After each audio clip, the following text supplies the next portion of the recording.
அனிதா. 2 பேரும் husband wife வச்சு ஃபுல்லாக தான் பண்ணிகிட்ருக்கோம். ஆக்சுவலாக நான் வந்து ஸ்டார்டிங்கில் பார்த்தீங்கன்னா ஹெல்த் டிபார்ட்மெண்ட் ஒர்க் பண்ணிட்டு இருந்தேன். ஒரு 6 வருஷமாக சர்வீஸில் இருந்தேன்.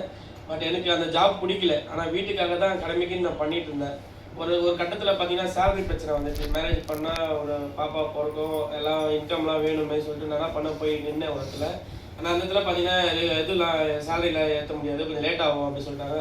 ஸோ எனக்கு அந்த ஜாப் வேணாம், நான் பிஸ்னஸ் வேணான்னு ஒரு ஐடியாவில் இருந்தேன்.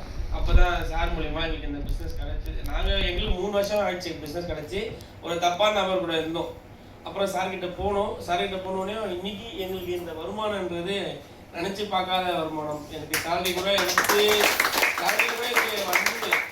இந்த மாதிரி 7 நாள் 60,000 ரூபான்றது நினச்சி பார்க்காத ஒரு வருமானம். ஸோ எல்லாருக்கும் பெஸ்ட்டாக கிடைக்கும், நம்பணும், நம்பிட்டு செஞ்சால் யாருக்கும் என்னோட சரி யாரோட சரி. என் கூட ஒர்க் பண்ணாங்க சத்யா. அவங்க ஒர்க் பண்ணுறப்போ அவங்களோட அந்த கஷ்டம் தெரியாது அவங்களுக்கு.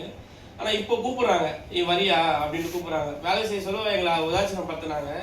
இப்போ அந்த வேலைக்கு செய்யறதுக்கு ஆள் இல்லைன்னு எங்களை கூப்பிட்றாங்க, வர முடியுமா அப்படின்னு கூப்பிட்றாங்க.